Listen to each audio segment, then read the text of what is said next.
What's good, everybody? I'm Jędrek, he's Sodek, and today we're here to discuss the first 6 weeks of post-Yorion modern metagame. Let's go. Alrighty, so it's been a while since we have done any modern-related content, mostly because there were first two RCs the last week in Sofia and in Atlanta. They were both Pioneer, and also they were the first RCs ever. I went to Sofia to play the last chance, and I happily qualified for the main event, and then I lost my win in today too. Overall, I would say those events, or at least the Sofia one, I can't speak for Atlanta, was great. It had this like RPT vibe that was, the RPT was the last event before pandemic started in Brussels. I think it was Phoenix for states. It was basically like it was invite only, but to a degree that I think the US one was like almost 1,000 people. So I guess if you wanted to qualify, you could have qualified because there were like events everywhere. The Europe one was much smaller. It was 400 and I think 8 people, around 400. It was like best players in Europe, more or less. It had that like Pro Tour feel to it, aside from the fact that you only play against people from your region. So like by definition, like it was people from a region, but a Pro Tour feel. So regional Pro Tour. It's pretty similar stakes to me as well. Also, like I saw people comparing it to like RPTQ. I think that they're like that's ludicrous because the level of competition is much higher and the prizes are much higher. Like the first place prize was like $16,000, which is a lot of money compared to like, I don't know, winning some boxes at the RPTQ. And also direct invite to Worlds was very, very nice. But yeah, Pioneer was at least my point of focus for the last month plus or so, because there also was an event in Warsaw last month. But now, next tournaments that I'm going to play will be in Modern. I think it will be similar for Sodek, although I'm not sure because Sodek is very washed and does not play much Magic. What? That was just rude. I will play more at the local level. Like I'm planning to play in the next 2 weeks, 2 local modern tournaments and 1 Pioneer even. I don't know what I will play. I really don't want to play Abs on the Greasefang, but the next deck I'm considering is Storm's Herald, so maybe I should stick to Greasefang because Storm Herald looks even worse. Every time we talk about Magic, I appreciate again how easy I have this process of picking my deck because I'm interested in playing good decks, and you have to stick to like some fucking nonsense like Greasefang. That's not that easy. Greasefang isn't that nonsense. Like Storm Herald is the definition of nonsense. You play so many bad cards in deck. Also a few good ones. Like I think Greasefang is terrible. If I was to play Pioneer, I would unsurprisingly play Phoenix. But I also think that Lotus is really good. I think Lotus is a deck that if you put your reps in, especially since at least in Sofia, after like seeing the results and everything, there was this like fairly agreed upon like statement from whoever I was talking to, like many ex-gold level pro and like people who are really good at Magic. They're like, yeah, we think that Phoenix is the best deck. Like, oh yeah, I think Phoenix is probably the best deck. Yeah, Phoenix is the best, something like that, all around. So Lotus is really good against Phoenix. And I think if you put your time and master the deck, especially on the highest level of competition, where I think many good people will gravitate towards Phoenix in Pioneer because you have this feel of agency. like if you're the best player in the world, you probably don't want to play mono green unless it's like the best deck ever, because you can't leverage your skill that well. You will much more play something like Phoenix or Red Black. I think Red Black is pretty bad, but Phoenix is definitely a powerful deck. And I think it's kind of hard to exploit Phoenix for the most part. You have a pretty good plans against Graveyard Hate, yada yada yada. But yeah, I think I would play Phoenix, but Lotus Field is also very cool. But now, coming back to Modern, which is the focus of this video. Thank you. 6 minutes talking about Pioneer in a Modern video. Yes, it's 6 minutes. It's not that much, especially since it was the first RC, as I've said already, and that's kind of a big of a deal. So I wanted to highlight that, but also I don't felt like making the separate video for that because I don't think it's worth it. Because there isn't much else to say, I think, in general, at least from like those overall impressions and stuff. But yes, as I already mentioned before, we have our first metagame snapshot post Yorion ban. Yorion got banned 10th of October, which gives us right now 6 full weekends of data, which is what we are usually analyzing. And we have some findings that are not that surprising, some surprising. I would say that overall in the last few months, I guess, or so, like last 2 or 3 updates, we've got a much more diverse metagame. Like we have more than 20 decks today, I think, or like right on the line, something like 19. And I think back in like June or July, it might be more like 15 or even less than 15. And we have a fairly impressive B tier. We have over half of our decks are in the B tier. So what I read from that is that over half of those decks are not great, but they are good. And if you put in your reps, and I think even more important than putting in your reps is getting the metagame right.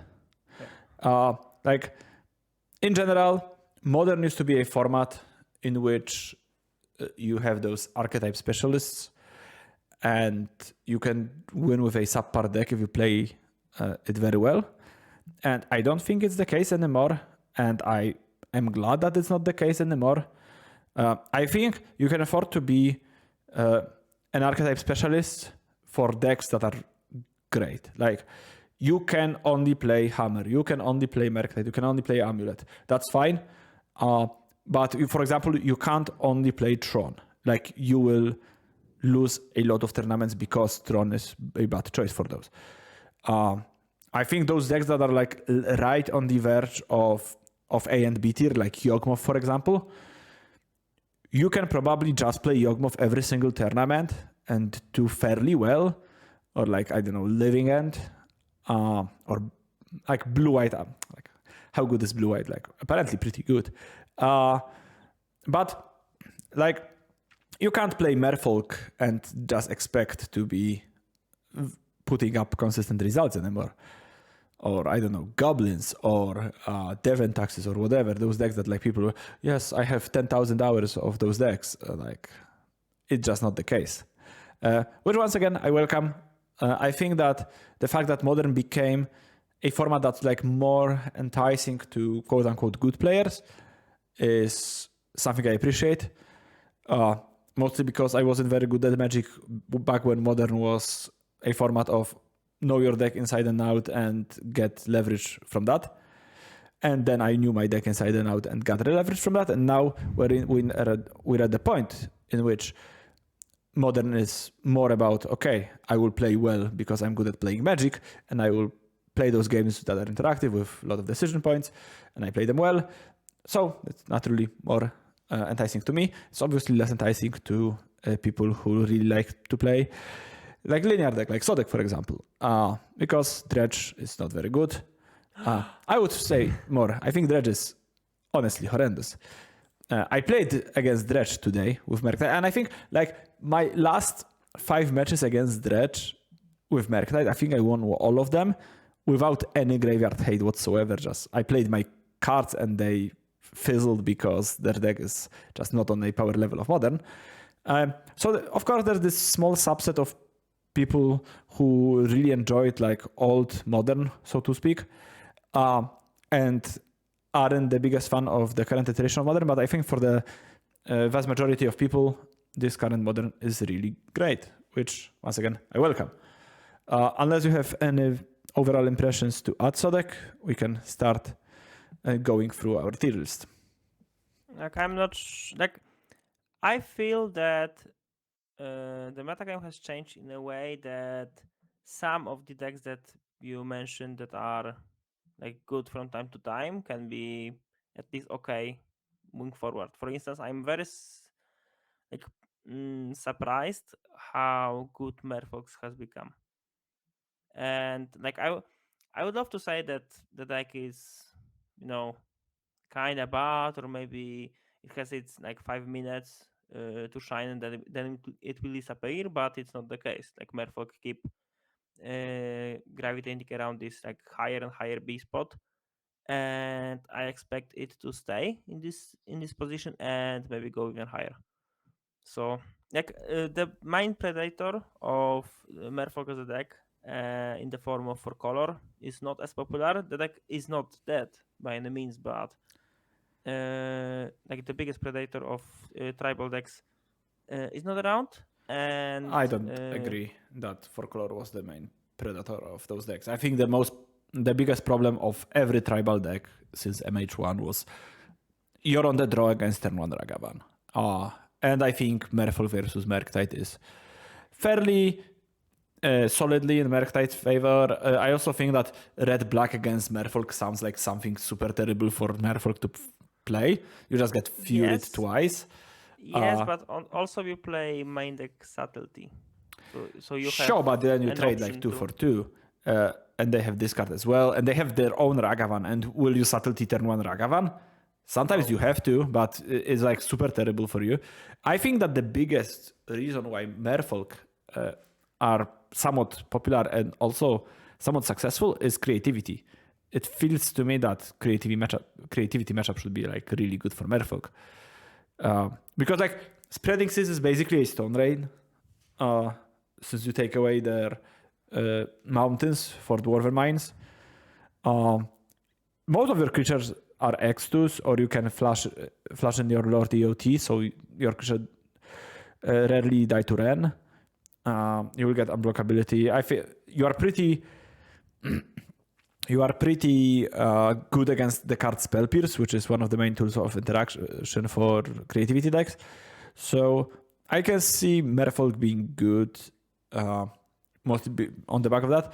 Also, I saw some Merfolk lists. I don't know how stock Chalice of the Void is in those decks now, because I saw some Chalice lists.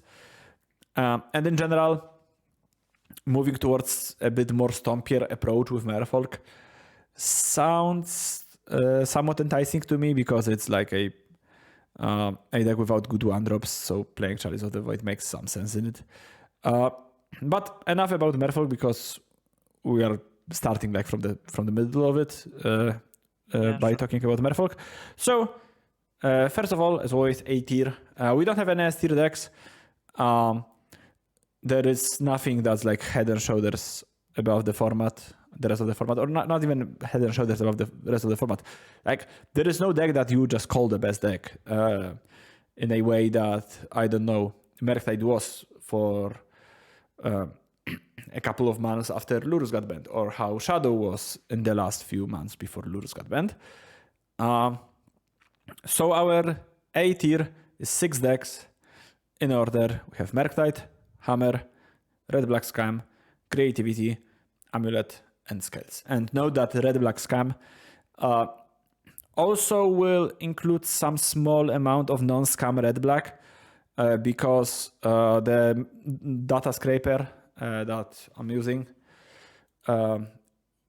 not like qualifies any red-black deck as like, or like any red-black Fotsis Ragavan deck as Rakdos midrange or red black midrange, and like it would be way too much work for me to manually go over every single one of those decks and like sort it to scam and no scam, especially since like 80 something percent probably is scam, so it's not worth it for the most part.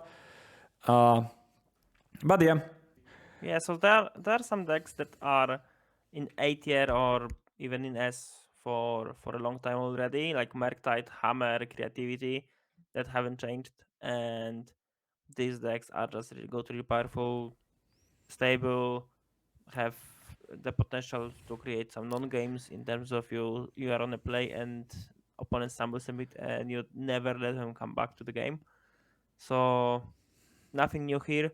The only two decks I want to talk about are the last two from the list. It's Amulet and Scales, and in form of Amulet, nothing actually changed in terms of new cards or something, or like something new that could be found in from Amulet lists. But the deck somehow started getting better and better results. Do you have any idea why? Because I don't. Of course, I've been listening to my favorite podcast, Dominar Judgment, and Dom Harvey is a big fan of Amulet. And I think he top 8 it like 2 weeks ago, maybe in the challenge. And they've been talking about the fact that Force of Vigor is less popular than it used to be because Yawgmoth is a bit less popular. And Amulet is fairly susceptible to Force of Vigor. So it makes some sense to me. And also, Merktide went back to main deck Charms for the most part instead of Blood Moons. So you see less Blood Moons, you see less Force of Vigor, so that makes sense to me. So just it came down to hate. But Amulet was somewhere in around, like it was in B tier for a long time already, and Scales came out of nowhere. Yes. Yep. The deck is like, for a long time, people were saying that Scales are a worse hammer, and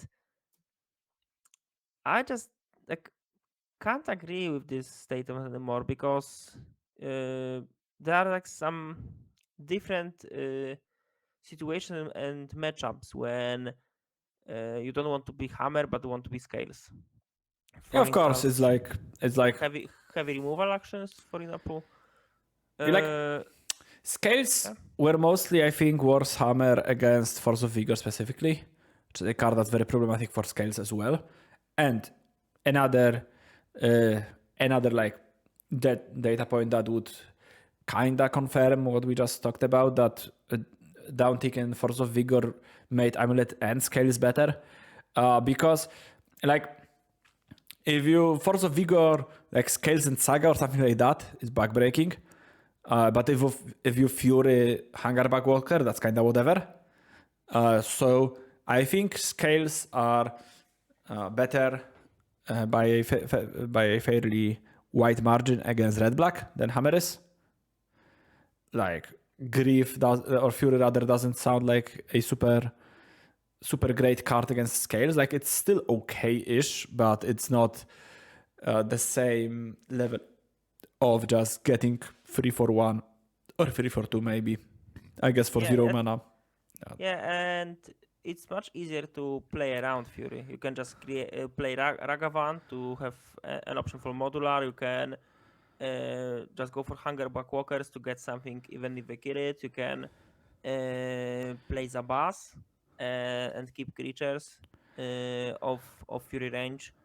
You can also go for welding jars. Like 4 copies of welding jars in hardened scales list is, in my opinion, it's a really good one because outside exile effects like solitude, it's a 0 mana counter for a removal spell, and that's huge in my opinion. Yeah, I also yes, go ahead. In my opinion, that changes the whole dynamic of matchups because you can deploy threats while protecting them, and you don't need to be threatened by a timely removal. So even if the opponent has it has to sacrifice the tempo to do this. So you can just, okay, I will sacrifice my card for 0 mana, and once your shields are down, I can do crazy stuff like kill with ink mod, create huge Ragavan, and present a lot of little attackers, Yep. etc. Scales also seem much better against Archon of Cruelty trigger than Hammer to me. Like you sacrifice your Hunger Bugwalker and get a bunch of tokens and then move your also leave counters to one of them and they have to champ block with the Archon or something like that. Also, I think Scales are better at like Hammer can present like a turn free kill fairly consistently. Scales can't really do the same thing with the same level of consistency. But I think Scales are better than Hammer at killing at like turn 4 or 5 through interaction because of how the deck works. So I think, and I think you are much better than Hammer against Ren and 6 as well. So I think that both Red, Black, and Creativity seems like a matchups that are better for Scales than for Hammer. I've also been told that Amulet has a good Hammer matchup, apparently. Ever since Boseju was printed. And like I'm not claiming that Scales has a good Hammer matchup, but once again, like Scales is better at beating a single point of interaction, I think. In general. Yeah, that's true. Also, Patchwork Automaton is the card that's like when I was playing Modern in the last like week, I'm playing Goryo at the moment, and like my game plan post Cyber versus Creature decks is to be as some kind of a combo control with Fatal Pushes, etc., etc., and it's a nightmare. I keep Fatal Push open, opponent goes Automaton, bunch of zeros, and I know I won't be able to compete with that. Yeah. So, also, you're probably better than Hammer against some of those B tier decks like Yawgmoth, like probably Living End because Ravager was also always something that's very good against Living End. That's pain in the ass to play. So yeah, also Scales are better against creature decks with Ballista, thanks to Ballista than Hammer is. So I can imagine that Scales are better against Merfolk, for example, than Hammer. I don't know if that's necessarily true. I'm not sure. Like, there's Merfolk Trickster, for example. That's extremely good card against Scales because you make like you target Hunger Walker and it loses all abilities, so it just dies. No, it doesn't die. Or no? It will have to counters on it. Dress downs work that way. If you dress down in response to it entering. But yeah. Sure. Yeah, like Scales seems like a pretty okay choice. Once again, kinda all of the sudden. Also, what triggers me immensely is that when I went to Goldfish, it said Simic Scales because it had Orvar in the sideboard, and I saw like Sultai aggro, which was just Black Green Saga with Orvars. So I hope that Goldfish just get rid of it. Gets rid of it and assumes that Orvar is the same as Black Leyline in off-color decks. You just don't cast the card. All right. Shall we move on to B tier then? Maybe the one last idea with Hardened Scales. Do you feel that Hardened Scales is a much harder deck to play than Hammer? Maybe that's a part of the reason why people are more into playing Hammer than Scales in terms of playing artifact-based aggro decks? I don't think that Scales are... I think Scales are a really hard deck, but I think Hammer is a really hard deck as well.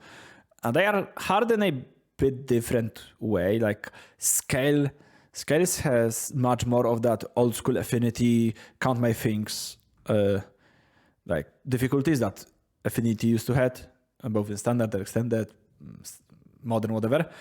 And Hammer is much more of a I'm hard in a way that Infect is hard, but also a bit of that Affinity things too, but to a much lesser extent. So once again, I think at this point, of course, you can still be more or less proficient in a deck, but I don't think that the level of difficulty is something that holds decks back anymore, especially on Modo when the level of competition is very high, especially in like showcases and PTQs. So like you just can't say things like, oh, I think this deck is really good, but nobody plays it because it's really hard and people will just mess it up. Because once again, being hard is a downside of the deck, not an upside. I think that's pretty clear. Because you have more space to mess up. But yeah, I think that there are some comparisons between Hammer and Scales, but for the most part, I think both of those decks are good in a somewhat different way. Unique way, yeah. So yeah, I think if you enjoy this type of Magic, I think it's a pretty good time to sleeve up some Scales. All right, moving on to the B tier. We have 12 decks, I want to say. Yeah, 12 decks, which is a whole lot. We have Yawgmoth, Yes. Blue-White Control, Underworld Breach, be it Blue-Red or Timur or Jeskai or whatever. Merfolk, Living End, Rhinos, Goblins, Zoo, Tron, Burn, Jund Saga, and 4-color. So there are some decks that we won't mention too much because we already talked about them in our previous videos. I think Breach was A tier for a 1 6-week period at some point, and then it fell down. And now, like, I think it's stabilized to the point in which it's like a known quantity, and people learned how to play against the Breach. So when to like cast Endurance, or when to cast removal spells, or which type of sideboard cards are good against it. So it lost a bit of that novelty that definitely granted it some percentages. But it's a like sound and somewhat strong deck, I think still. It's one of those decks that suffered the most because of Murktide, I think. Like anytime I play against Breach with Murktide, it's okay, we have some of the similar cards, but then I have Spell Pierce and you have Grinding Station. And like it's been the same way ever since the deck got somewhat popular. You just like your non-Ragavan iteration Shredder cards are not good, and you compared to like to Spell Pierces and I don't know bolts. And also I don't think that your fair-ish plan is not good or not good enough in most games. Like it might be good if your opponent hard mulligans like 6 cards on the play Rest in Peace on turn 2 and thinks, okay, so that will be it. And then their hand is like somewhat non-functional. And then you can like make 2 tokens and kill them with those tokens. But for the most part, against most modern level draws, your Ledger Shredder and your 1 construct that's like 2 or 3/3 won't get the job done. So I don't know, maybe I've seen some people trying the Third Path Iconoclast, which is kind of difficult to cast with Saga. But you have Ragavan Treasures and you have Mox Ember, so maybe. I also saw more dedicated Iconoclast decks that I don't think are very good, but at least they look kind of cool. But yeah, any thoughts on Breach in particular? Like I respect the deck very hard. Like it's a like I'm looking at the deck as a good combo deck that quite stable. It's quite stable at killing you on turn 4, can kill you on turn 3 too. But also has a decent mid-range plan. I don't think It can kill on 2. Sorry? It can kill on turn 2. Technically happens, and I lost once, and it was like I was impressed. I wasn't even that mad.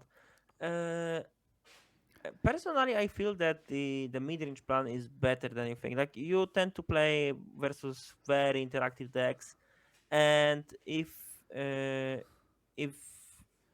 you are playing not a very interactive deck, but something that needs to have a height for the combo while present their own game plan, if you focus too So much on when you are playing like against a bad deck, sure, then you can beat the bad deck. Like it's not my take that the backup plan of Bridge is bad. I was talking to a friend of mine, Vitek, who's been playing a deck quite a lot recently, and that was his impressions. He tried the Ren and 6 Rag version, he tried the Jeskai one, the Blue-Red one, and for the most part, his opinion was that, okay, I'm not killing anybody with Shredders and Constructs in general. Of course, this might be like a metagame thing because in our LGS when we are playing, most people tend to gravitate towards interactive decks, but still, like you are getting paired against Living End or Creativity, or Creativity is somewhat interactive, I guess, but not like purely interactive. But still, like I just think that this plan is fairly lacking. I think that the many times that the anti-synergy between Shredder and Saga being pointed out, it's still not enough. Like those cards just does not work very well together because you can't connive, because you have to spend your mana making tokens, or you are not making tokens. So I think you kind of need, like, you need something that works a bit better in that spot, like a Tarmogoyf that can grow alongside Saga, basically, but also ideally is not automaton. Let's go. Something that's graveyard dependent. Yeah, like maybe you can build your deck very, very artifact heavy and then have automaton. Maybe, I don't know. Probably not. You're looking at the problem from the interactive side and like actually killing someone with constructs. But from my perspective, it's a combo deck that has a fair plan, good enough, so the opponent can't just side out removal and ignore it fully, because you can lose to these things. And the fact that opponents can't side in just to beat your combo and be fine with that, for me is a sign that this fair plan is good enough. But creatures are just a part of a combo, so you have to have removal because their combo is partially creatures. Only partially. But their plan is creatures enough, and it's not like they are playing. It's not like having removal for Stitcher Supplier or something like that. It's a removal for, okay, I open my Bridge hand, and my hand is 2 lands, like, I don't know, Blue Source Urza Saga, Bubble, and Emry. And I bank a lot on this Emry surviving because I need to draw my third land for Saga purposes, or I need to find something else, and I need to start just drawing off of Bubble every turn. Like, those creatures need to survive to generate some value. Sometimes, yes. No, all the time. Ragavan, if you don't untap with Emry, it doesn't do anything. If you don't connect with Ragavan, it doesn't do anything. If you don't connive with Shredder, it doesn't do anything. Like, those are not creatures that does something or does enough when it enters the battlefield. You need to get traction with those creatures. And those are like, you have like 12 of them. So it's not like removal is bad against most chunk of your deck. I would say that in most games, you are happy to have removal against that deck. Especially since both Jeskai and Rag has Planeswalkers. So Unholy Heat is great against both of those decks. So like, it's not nearly, like, it's not even close to being like, oh, I'm a combo deck. Like, I'm trying to think about something along the lines that it's not like, okay, I'm playing against Titan Shift and I kind of have to have Unholy Hit to kill Dryad, but Unholy Hit is not a very good card against my opponent's deck. It's my opponent's plan kind of revolves around those creatures surviving, and I will kill them. Yeah, so like I understand, I agree to some extent with you, but the possibility of playing cast Grinding Station and then cast Underground Breach combo without using the creatures is the big possibility. Yes, And I'm not arguing with the fact that the combo is good. The combo is pretty impressive. But the backup plan is lacking severely, especially in the matchups where you need this backup plan. So against a pile of interaction, because that's like if your opponent has Rest in Peace or any other graveyard hate against your combo, if they have counter magic against your combo, if they have, I don't know, some lock piece against your combo that your combo can't function, then usually in those interactive matchups, when you can't piece together your two parts combo, is when you need to get scrappy. And in those matchups, it's lacking. So like those are the main matchups for your backup plan. Because if your combo is not good enough, like also like you won't kill anybody with Urza Saga constructs if they are playing like Living End or other uninteractive deck in that vein. Like you are just not beating your opponents with this plan. If they are doing something even remotely good, like I don't know, playing against Calibrated Blast, they will kill you before you do your thing with like Saga tokens. You only, or for the most part, you have to kill them with combo. And once again, I think that the combo side of Breach is very impressive. It's a good combo deck that can kill basically from nothing. Like the card Underworld Breach is pretty sick. Like you can just kill off of 4 mana and grinding station in your graveyard if you have like 15 cards or whatever, or even like 10 cards in your graveyard, usually. That's pretty damn impressive. Once again, the mid-range plan or like the backup plan is what I'm concerned about. I don't think it's very good. And it's not necessarily like a disqualifying factor for the deck, but it's, once again, I think, in my opinion, the biggest flaw. And if you expect to face a lot of Murktide or a lot of Red-Black, those decks, I think you won't do very well with Breach because those matchups, definitely Murktide, I haven't seen Red-Black versus Breach, but I assume it's kind of similar. You get like Thoughtseize, and then you get like Dottie Voidwalker and Ragavan, and then you have to like, you have some combo pieces that doesn't do anything on their own. But yeah, like if you're expected to play against those, like out of the top 3 decks, those two interactive decks, like I don't like my chances with Breach. That's why I think one of the reasons why it's not higher up on this list, because once you start getting deeper and deeper into your tournament and you start facing those Red-Blacks and those Murktides more and more, you will fall short fairly often. Maybe, we'll see. Okay. I guess we kind of skipped Blue-White, and there is one thing that I want to mention with Blue-White and 4-color, I guess, because like I don't know how Goldfish classifies Blue-White Splash for Ren and 6, really? Or I didn't know. Is it a 4-color deck? Is it a Blue-White deck? Is it something completely else?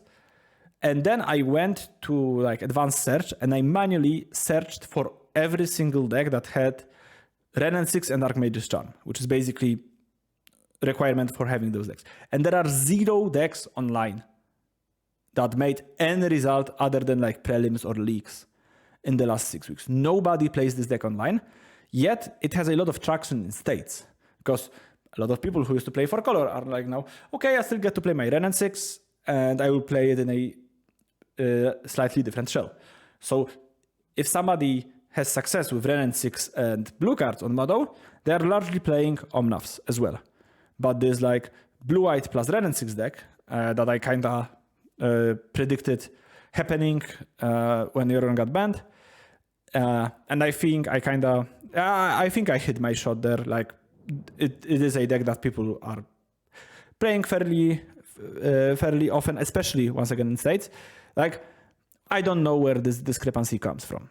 I feel it's probably kind of the same way it was with 4-color before, where good players, like I know that Zach Allen likes this deck and George Jabur as well, and they are just good at playing Magic, and they will win against like an inferior opponent usually because they're just better. But once again, on Modo, if you see like Blue-White X decks doing well, it's either the more traditional approach that Waffle is playing, for example, I know that Waffle recently switched to Planeswalker-less approach with some amount of Teferi Time Raveler, like maybe 2 as their only Planeswalkers, and they are splashing for like 2 copies of Flame Blitz from the sideboard, which seems like a pretty cool idea. Flame Blitz seems like a very strong card in the right metagame. Killing Bran sounds really cool. Like the biggest problem for blue-white, according to what you said in these matchups, is turn to Vren on the play. Yeah. And this kind of solves it. Like it's not. It solves it very, very well, I would say, because you kill in your end step, you trigger Flame Blitz, you kill Ren, and then they have to use Prismatic Ending or any other piece of interaction on your Flame Blitz before they deploy another Planeswalker. So that actually works very, very well. And if they play Teferi and bounce it, well, then you play Flame Blitz again and kill their Teferi. So I really like this idea. I think that's a card that I might test at Merktide at some point. It's like 5th Unholy Hit for Ren and 6 type of deal, especially since it's much better than Unholy Hit on turn 2 precisely. But yeah, I think that Blue-White X decks in general, aside from Keruga, we'll talk about Keruga a bit later on because it deserves attention on its own. But both like 4-color and Blue-White and all those hybrids between 4-color and Blue-White are okay. They are not insanely good. In general, I wouldn't try to play Blue-White over Merktide if you are not called Wafotapa, or unless you don't own Merktide, or you believe that you are incredibly proficient with Blue-White, which once again, I very much doubt. I would say that probably I'm in a, I don't know, top 10% maybe of Blue-White players in the world, probably even better than that. But in general, like I think I'm very proficient with Blue-White, and still I don't think I'm nowhere near close and at being very, very good at Blue-White to the point at which I don't want to play Merktide because I will get better results with Blue-White. Maybe even Wafo would have better results with Merktide, but he just wants to play Blue-White. I think it's probably the case. I know that Wafo played Merktide once or twice, like few months ago, when Blue-White was like really bad. But yeah, Blue-White is just Blue-White. If you like, a lot of people love the deck and they will just play it no matter what. But if you are looking to win some of your runs, I would much rather point you toward Merktide if you enjoy casting the card Counterspell. Then we have Merfolk that we already kind of mentioned, and I think we largely said everything we wanted to say about Merfolk then. Then we have 2 Cascade. You have anything else to add? I'm thinking about it, and no, I don't have it. Like, I like Merfolk, and like later we'll talk about other creature decks made a comeback. I don't know for how long, but Merfolks are around for more than this update. So I tend to believe that creature decks are back on the menu. Maybe they are not as good as they were in 2018, for example. But it's good to see them back. It's cool to see Ether Vial players having something to play with. Fuck Ether Vial, to be honest. But yeah, next up we have a pair of Cascade decks. We have Living End and Rhinos. That used to be a mainstays of the A tier back in like June, July, but they kind of fell down from their like previous positionings. I can safely say about Living End why it fell down. There are some big reasons, like there are 2 big reasons in Murktide and Scam. Like they're not matchups you actively want to face. Like uphill battles, like you can win, especially like game 1 is reasonably easy to steal, but games post sideboard are a nightmare. And when I'm playing Living End post sideboard in these matchups, I just hope that my opponent will stumble a bit and I have my good draw, and that's the only way. There are also like other smaller things, like matchup with Merfolk is terrible. Really, it's really hard to win. Uh, I feel kind of okay versus Breach. Matchup versus Caves is kind of hard. Yavot is still around, so I'm not as hyped on Living End as I was like in 3 months ago. Still, is a really good deck, and like when you keep drawing your Grief with Fawn into Cyclers and Terrifying Cascade, you should beat nearly anyone. But like these draws don't happen all the time. That's the biggest problem. I also saw players testing some versions with Furies and the red splash. You play Monstrous Carabid and other like red cards, just to be able to deal with problematic creatures, namely with Doughty Voidwalker, Ragavan, etc. Personally, I'm not the biggest fan of this plan because you don't have enough red cards to make it stable and consistent. But it's something that had some results. Speaking of rhinos, Archeus Dota had nice results with the deck. They were testing a version with Becoming Mans in the main deck as a way to steal games from unexpected Oh, opponents. Becoming Mans is old news. Is it? I've Like, played against Dota with Becoming Mans like 4 months ago or something. that's true, but it returned. Yeah, like there are some like 2 or 3 flex slots in the deck, and Yeah, I like the theory behind Becoming Mans. like I love the first one. I don't know if I want to play more. Especially against like, I think that, oh, my camera got a bit blurry. Let me fix that. But yeah, I think that in general, the difference, like the Merktide Rhinos matchups is largely dependent on how good the Merktide player is. I've talked about the matchup with Dota a bunch of times, and every single time he seemed to echo the statement that if a Merktide player is patient, then it's very, very hard to win for Rhinos. And Dota tends to be pretty hyperbolic about his takes on Magic. But he also tends to be right. Once again, to some extent, because a lot of takes are hyperbolic. But yeah, like from my experience, like if you wait until turn, I don't know, 6 to play Ledger Shredder, or you are on the play and you can play it on turn 2. But if you just wait with your Spell Pierces and Flusterstorms, they won't be able to resolve Rhinos that often. And then if you like, even worse than Ledger Shredder, if the spell you are protecting with your counter magic is Engineered Explosives, and you don't have to tap any mana for it, you just play EE, you have EE on the table, and then you just wait for them to play this, and you have this proactive piece of interaction that's very good in the matchup.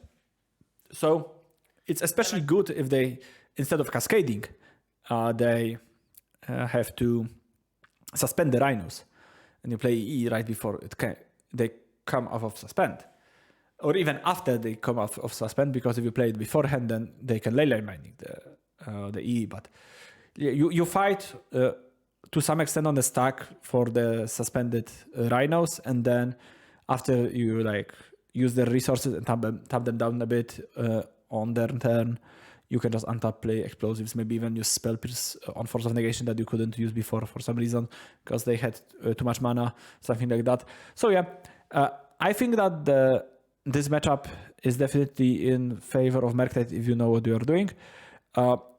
I think that Rhinos seem like a not ideal deck against Red-Black, similarly to Living End.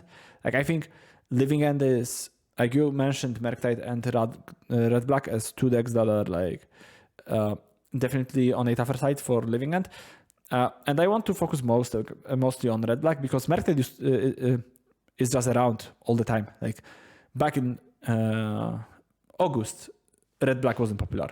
And Merktide was the most popular deck, but we still have been seeing Living End on the top of those lists. But when Red-Black got introduced to a format, like basically those Fotsis players, instead of playing Giant Saga, started playing Red-Black. Turn 1 Grief is better than Fotsis, yeah? Yeah, and Voidwalker, and like your deck is just very good against Cascade, I think, in general. Yeah, to be honest, Red Black Scum secured its spot in the top of the modern meta game, and no one even are trying to say that the deck is, high variance, it's not that good, etc. That just doesn't matter. It has results, and Because I don't think it is. It's like I don't think it's high variance. It's a giant deck that has unfair plan from time to time. Yeah. Calling it unfair plan is a bit too much. Like it has potential to have this nut draw more than like it's not a plan in itself usually. Sometimes it is, but like, and it's not really like super unfair. It's like you have your Thoughtseize and Tarmogoyf basically compressed to one card, and you can play both Thoughtseize and Tarmogoyf quote unquote on turn one, which is just what you have to do to. I think it's you are just cheating on mana to the point like in the similar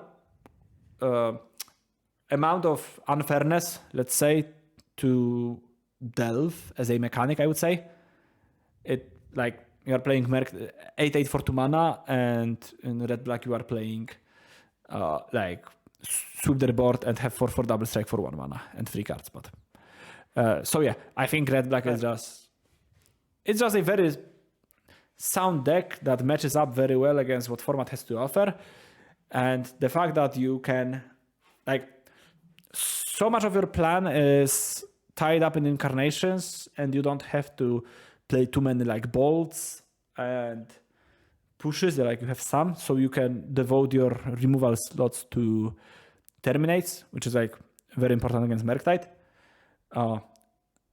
It's like this deck is, and you are a Blood Moon deck, and Blood Moon is just such a good card in general. I think being a Blood Moon deck will always be a very like significant reason to play any deck that can play Like, Blood Moon in Modern. Do you feel that play like if you are a Murktide player at the moment, do you feel that going Blood Moon is that high? Because I was thinking a lot about, okay, it's not the same deck, but I was thinking about Belcher, and should Belcher play Blood Moon at all? And I came to the conclusion that Blood Moon is just not needed because like there are enough decks at the top that like more or less don't care about it, because like there's Hammer, there's Scum, there's Murktide. I'm not a fan of main deck Blood Moons, but sideboard Blood Moons are very good in Murktide. Like, and if I want to play Blood Moon effects in sideboard, I would probably more interested in Magus. It's the same card for me. It's just the same card. No, it's very different because It's for instance,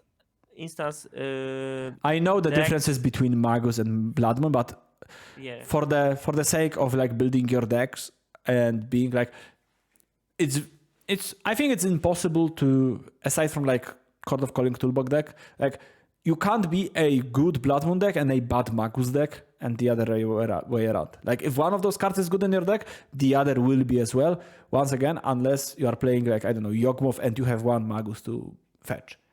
Okay, but like other than that, like those cards perform the very, very similar role. They have different metagames in which they are good, but still, like they are doing the same thing, more or less. But yeah, like I just think being a Blood Moon deck in a format with Erzos Saga and Tronlands and all that jazz and creativity and triumphs and leyline binding is just such a good angle of attack, and just the factor of Blood Moon merely scaring your opponent because of what it can accomplish is just, Blood Moon is just okay. Is it so good? like I was thinking that Blood Moon should stop leyline binding to be cast, but that's not the case, sadly. You know that if they keep mana, and if they Blood Moon, if they can still leyline binding you, maybe it's a Yes, MTGO for bug. 5 mana. No, for 1. They can't do it for 1 mana. So MTGO is bugged, and that's sad. Like Or I you had this. messed that and you thought it was played for 1 mana, but they floated white and they had like, because if they had like another basic, it's like 4 mana because they have mountains, and like I don't know, we were playing against against creativity, it has to be for 5 mana because they don't have non-mountains in their deck. But it's fairly common that against blue-white, I don't know, they just float some mana and then they play your binding for like 3 or 4 mana. It happens. Maybe.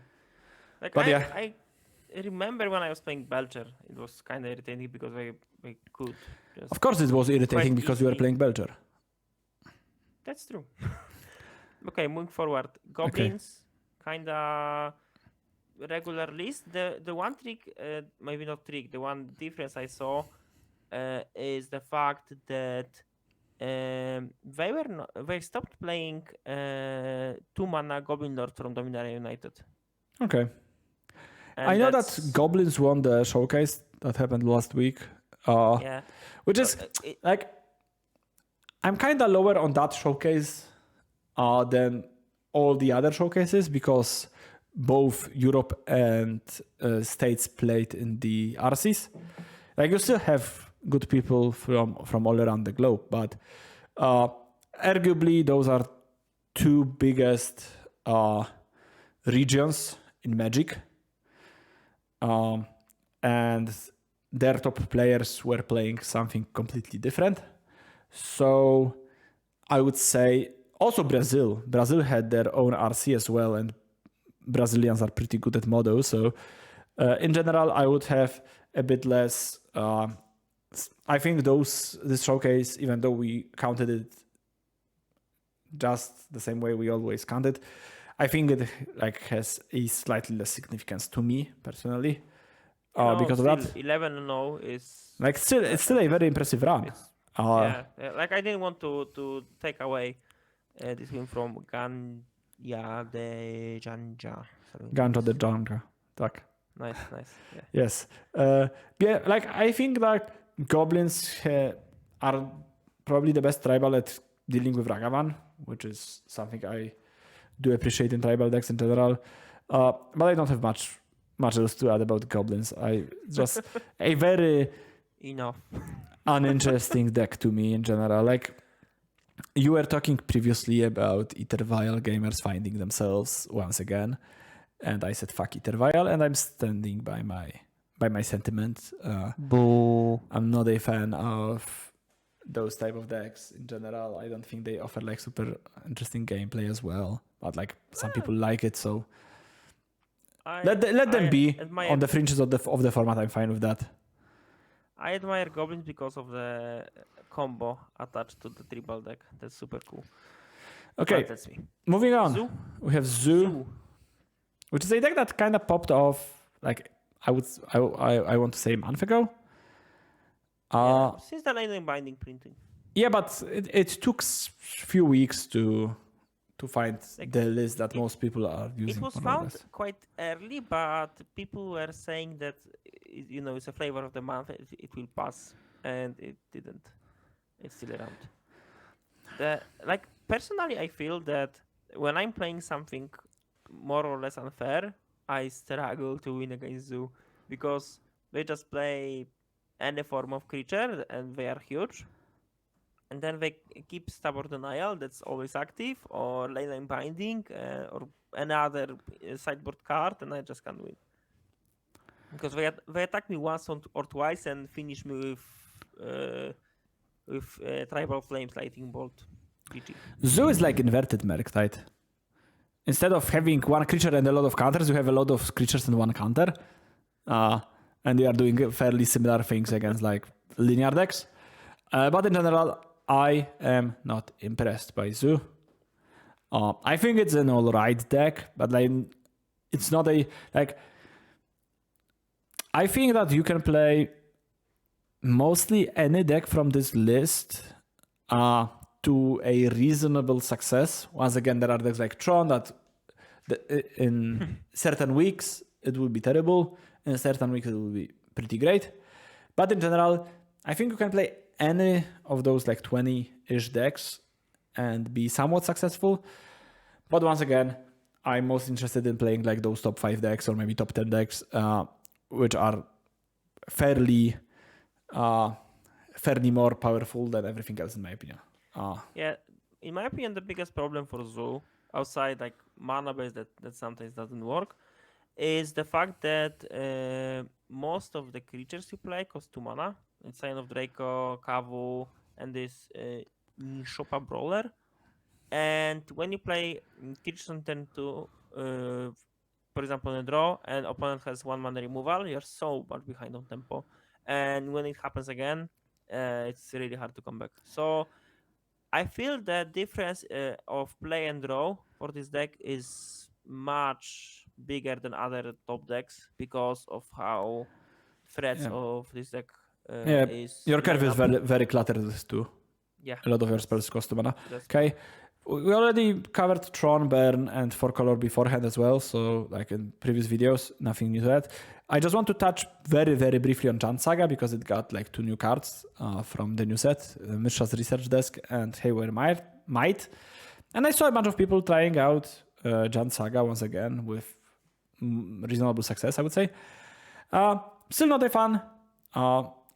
Saga does not cast many spells in this deck. I think they are starting to play Fable of the Mirror Breaker more often, which seems okay. Like Fable is a busted bullshit card in general. yeah. But yeah, like not much else to say about Jant. Shall we move to C tier? Yeah, really quickly. Bring to Yeah. Escape Shift, as always. Dredge somehow made it. I don't know how, but great. And then we Dredge. have Keruga, which is our C tier is BTL, Scape Shift, Keruga, and Dredge for the sake of for the sake of clarity, I guess. Keruga is basically only respect the cut. Putting like I think Keruga had like 5 finishes and 4 of them were respect the cut. Yeah, that's what's fun. I don't have much to say about this deck. I'm honestly surprised how how you don't like when I was watching Respect the Cat stream. I was thinking, yeah, Karuga should like this drawback is really good, really big. You can't play anything that costs 3 or more mana, so that means that your answers or threats should be quite problematic to be cast, and that's not the case. Like this deck operates like another mid-range deck in the format, and okay, like the only problem is the lack of sideboard options you have. Not any other, but I think it's very reminiscent of Cascade decks, I would say, in the amount of things you can do for cheap. Because you are not even in the ballpark of Red, Black, and Murktide when it comes to your curve. But you are fairly similar to Rhinos. Yeah, like you have that gone. You have elementals with touch of the Spirit Realm, touch the Spirit Realm. However, the Blink channel enchantment is called. Yeah, I think that Keruga is like not a terrible deck, but also a deck I'm utterly disinterested in. Just Like it's a really good deck versus other creature decks because it's focused on killing creatures and like getting any form of value and you win late game. Generally speaking, I'm interested how the differences in the 4-color world will happen. Like there's Keruga, there's some players who opt to play Kahira for color. There are some other more or less 4-color decks that like blue white, red green. You told earlier, and I'm still not sure which version is the best. Like my gut says that Keruga is the best build. Like it's not just as popular and other options. And in a few weeks or months, I expect Keruga to be more popular. And this CTR is not because the deck is bad or like it's lacking, option power, whatever. It's because it's not played by more people. yeah, I do agree for the most part. Okay, I think that's it. To quickly reiterate our tier list for November 24th.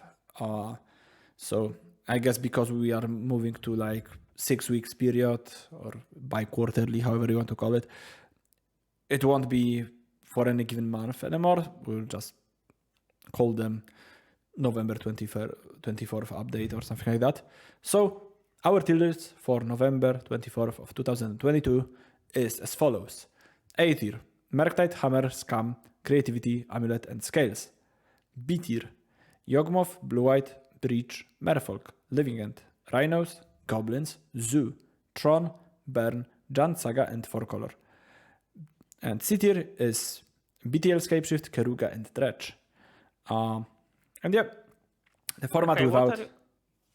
what are your opinions about the future of modern in the next few weeks? What can change? What will stay the same? Maybe what can change, because like more things will stay the same than change, I expect. Like, without any new printings, I think modern will largely stay the same. I think that we got a very like clarified top 4 decks, which are Mercted, Hammer, Red Black, and Creativity, that are fairly like prohibitive at what they are doing, or more prohibitive for new decks to enter the format, because you have to be very efficient or very resilient, or ideally both, and also powerful to compete with those decks. We do have MH3 or Lord of the Rings set, or however you want to call it, in like half a year, a bit longer than half a year. And the Lord of the Rings set is its own thing, and I am kind of skeptical to introduce other universes to Magic. I'm not the biggest fan of that, even though I'm a die-hard Lord of the Rings fan. I really, really, really, really, really, really, really love Lord of the Rings, or even more release than I threw there. But yeah, like I like that modern is this format that kind of rotates every 2 years. I enjoy that because otherwise then it would get a bit too stale, in my opinion.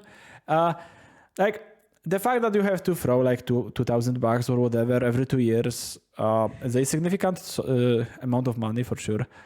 If you want to have like everything, but Magic is just a luxurious hobby at this point, and I think there is no debating. But for the sake of like metagame health and diversity and how the games are actually played, I do enjoy this like 2 years rotation model that kind of happened with both MH sets. And yeah, other than that, I think Yorion being gone is mostly net positive. Also, not that much changed, I think, in general. But yeah, not much else to say. I like, in terms of format as a whole, I really like modern at the moment, and I like playing it.